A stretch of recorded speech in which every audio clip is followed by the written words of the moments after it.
Now that brings us to our next guest on the show today, who can provide critical insight into the growing issue of PTSD and PTSD treatment among America's veterans. So here with his insight and analysis is John Vick, Executive Director of Concerned Veterans for America. John, thank you for being here today. Thank you, Riley. It's great to be here. So, situation is fluid and fragile. The search is ongoing, and there are a lot of factors here we're looking at, including PTSD, possible bipolar, even schizophrenia. Apparently, this individual was so paranoid, he didn't even own a cell phone.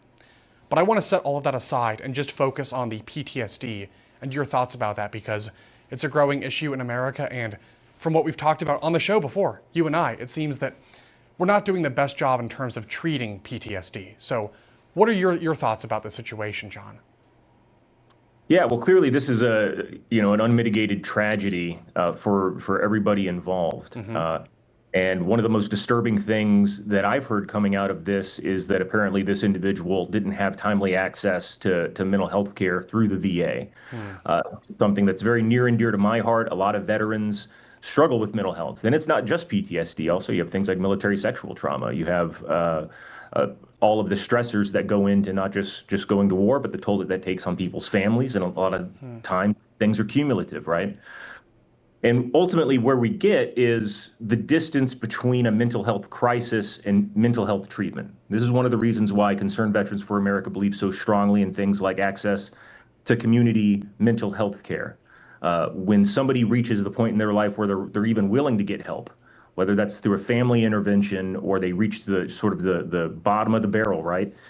A lot of times that window is a day or a weekend, or 72 hours. It's very rarely 28 days or 3 or 6 months, which has been a big issue with the VA, with wait times, with an overburdened staff, right? It's even more compelling in places like Montana, where you have so many rural veterans, where even getting to a VA facility can take 3 or 4 hours.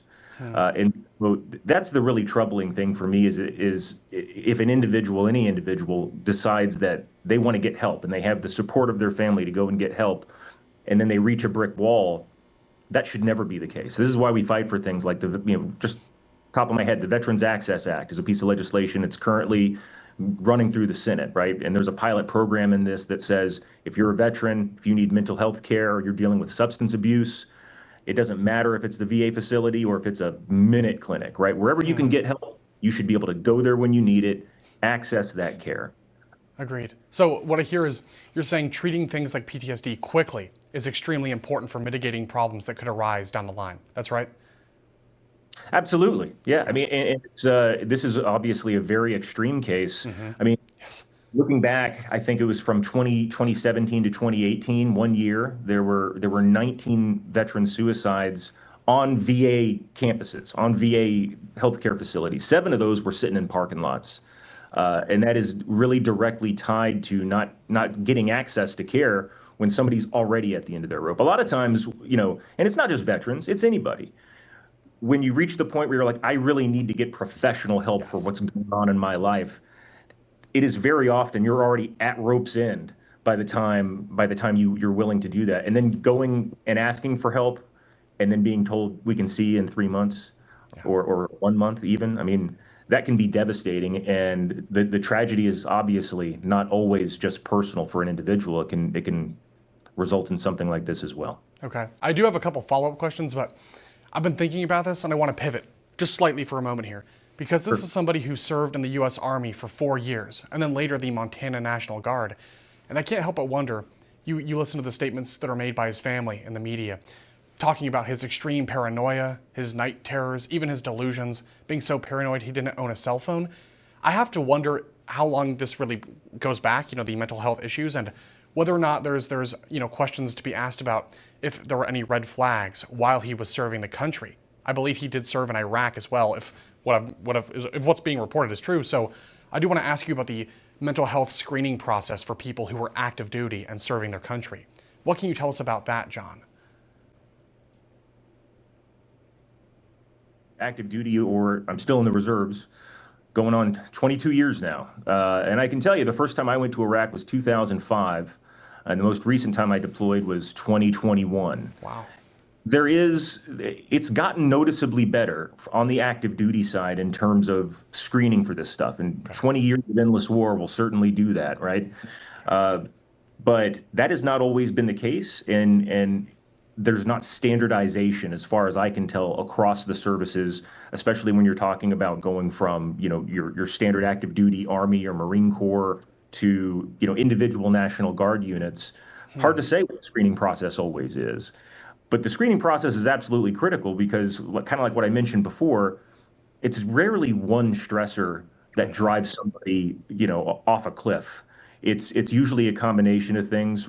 And if you spend your life in the military, oftentimes you deal with relationship loss. Some people deal with financial issues. Some people deal obviously with PTSD, with some of the horrible things that you see, in war. And very rarely is it the person was good on Monday and they're homicidal on Wednesday, Okay. right? So that screening process or just the checkups, right? And it's not just a government thing. You need to have your military community, your friend group. We all need to check up on each other, and that's really, really, really critical because you don't always know where somebody's at. So that's really interesting. To follow up then, when you look at this case with Michael Paul Brown and you see the behavior he's exhibiting, right? Do any of those patterns or actions align with what could be the manifestation of untreated PTSD in your mind?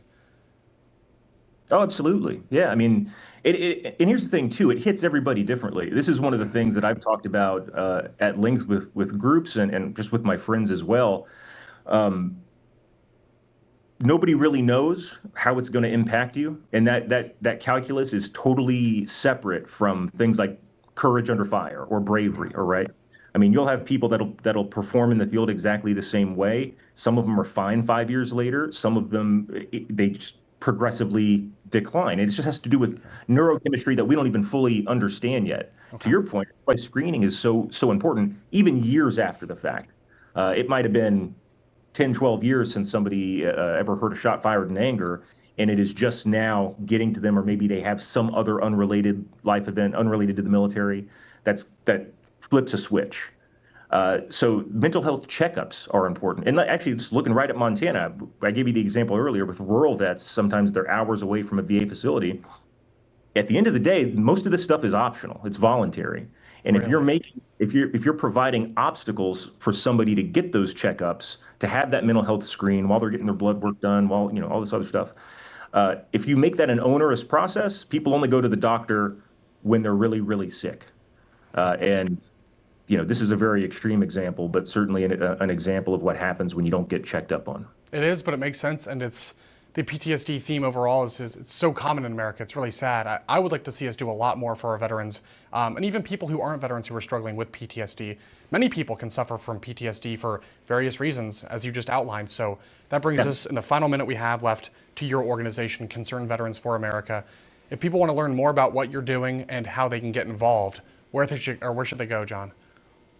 Yeah, go to concernedvets.org. Our organization, we're kind of two pieces. We do advocate for legislation like the Veterans Access Act. We're on the Hill fighting for veterans, fighting for all Americans. But we're also grassroots oriented, right? So we have Okay. communities all over the country because so much of the change that we need to see at the VA or in any other part of our government starts at the grassroots, right? It starts Yes. in communities. It starts in the backyards of our congressmen and senators, right? So, like, go to concernedvets.org, get involved, find out what we're about. And there's, regardless of your skills or your bandwidth or how much time you have, even a 30-second voice your support for this piece of legislation makes a huge difference. My job, our job at CVA, Concerned Veterans for America, is to take those voices and put them in the right place to make sure that we accomplish this change and save lives Okay. ultimately. I love that, and I appreciate it so much. So, John, thank you for being here today. It means the world to me.